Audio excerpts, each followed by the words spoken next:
Buddha pernah berkata bahwa orang yang sombong bersikap angkuh.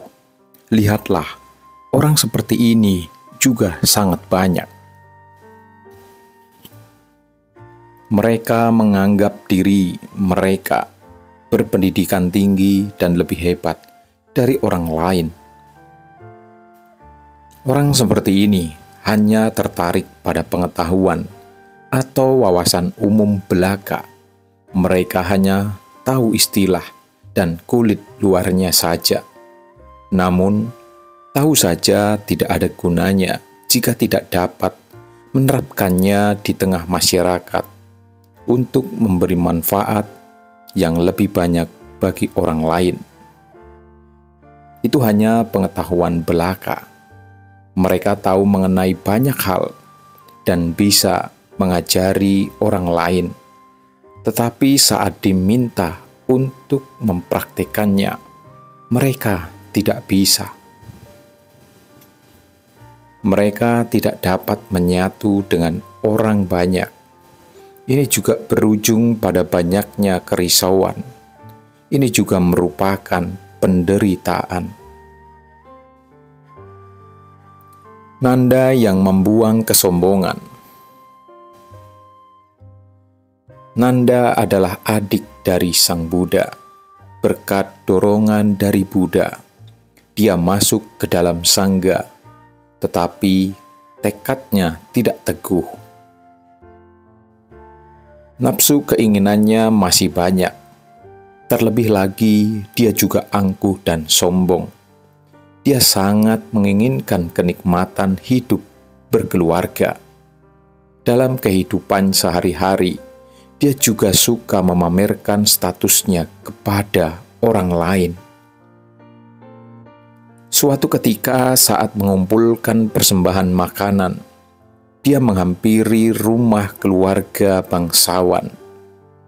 Melihat hal ini, orang-orang mulai bergosip, bukankah dia adalah adik Sang Buddha? Meski sudah meninggalkan keduniawian, pakaiannya masih begitu indah. Dia juga masih makan enak. Dia hanya berkeliling di daerah orang-orang yang berstatus tinggi. Hal itu terdengar oleh Sang Buddha. Buddha lalu memanggil Nanda dan berkata, "Nanda, engkau telah bersalah. Engkau adalah petapa, tetapi engkau mengenakan jubah yang mewah dan hanya mengumpulkan makanan dari keluarga yang terpandang. Nafsu keinginanmu belum dilenyapkan. Meski meninggalkan keduniawian, engkau bukan hanya tidak mengembangkan pahala, tetapi malah menambah kemelekatan terhadap kondisi luarmu. Engkau penuh kesombongan dan juga keangkuhan. Engkau menganggap dirimu selamanya adalah kaum bangsawan. Sikap seperti ini adalah kesalahan besar. Kesalahanmu membuat orang lain menciptakan karma buruk lewat ucapan. Buddha memberinya banyak nasihat. Setelah mendengarkannya, Nanda merasa malu karena belum menaklukkan kesombongannya. Dia memohon kepada Buddha, bagaimana caranya agar aku bisa melenyapkan ketamakan, kebencian, kebodohan, dan kesombongan. Buddha berkata, ganti jubahmu dengan jubah kasaya, berbahan kain perca yang sederhana. Pergilah ke pemakaman dan amatilah bagaimana tubuh manusia berakhir setelah mati. Berintrospeksilah dengan sungguh-sungguh. Kendalikan pikiranmu dan rasakanlah kehidupan di sekitarmu. Nanda menerima semua petunjuk Buddha. Dia telah bertekad dan berikrar untuk menerima, meyakini, dan menjalankan apa yang disabdakan Buddha. dia benar-benar pergi ke pemakaman. Buddha sering meminta biksu lain untuk menengok Nanda yang berlatih di sana. Saat para biksu melewati pemakaman, mereka melihat Nanda berlatih dengan tekun. Dia juga makan dengan sederhana. Dia mengumpulkan persembahan makanan dari keluarga yang kurang mampu, yang hidup di sekitar pemakaman. Jadi, makanan yang dia terima juga sangat sedikit. Mangkuk makanannya tidak penuh. Setelah makan, dia mulai berlatih dan duduk untuk bermeditasi sesuai aturan. Setelah 100 hari berlalu, Buddha mendengar kabar Nanda. Dengan kebijaksanaannya, Buddha juga mengamati dan melihat proses pelatihan diri Nanda. Beliau meminta biksu lain menjemput Nanda kembali. Setelah Nanda kembali ke tengah-tengah sangga, Buddha melihat kini tekad pelatihan diri Nanda sudah teguh. Dia sudah berbeda dari sebelumnya. Meski menjadi lebih kurus, tetapi dia penuh energi pelatihan diri. Kemudian, Buddha memuji Nanda. Engkau telah mengendalikan indramu dan hanya makan secukupnya. Indra meliputi mata, telinga, hidung, lidah, tubuh, dan juga pikiran. Semuanya telah dijaga dengan baik. Pikirannya terkendali dan mampu menyerap kebenaran.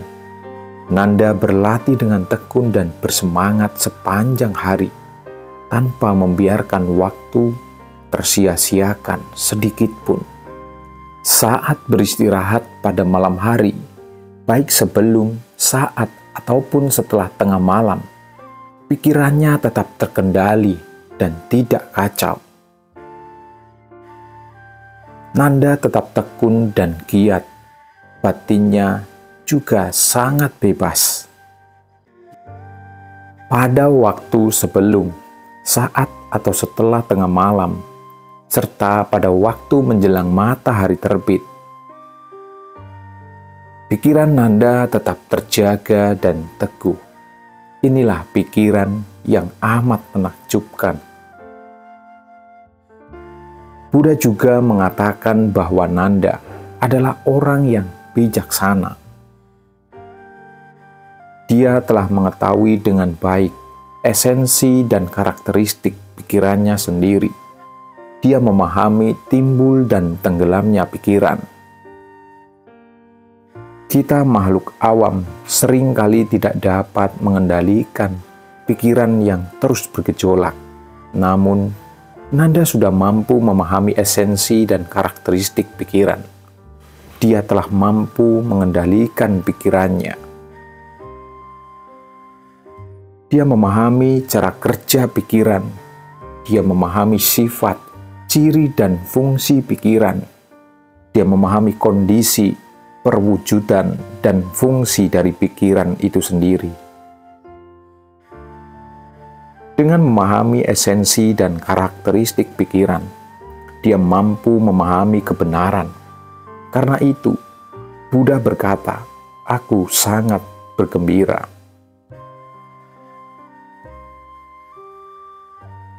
Buddha turut bergembira. Beliau berkata kepada para bhikkhu, "Begitulah kalian semua hendaknya berlatih."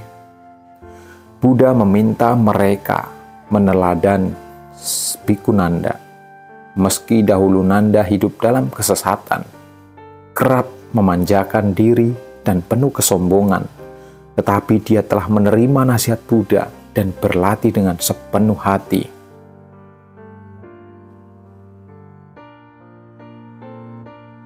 Dalam waktu sekitar 100 hari, dia mampu mengubah diri dan menjadi praktisi yang teguh dalam pelatihan diri.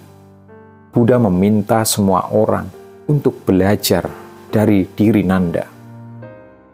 Jadi, Buddha memberi ajaran dengan berbagai cara, sesuai kondisi dan kemampuan masing-masing orang.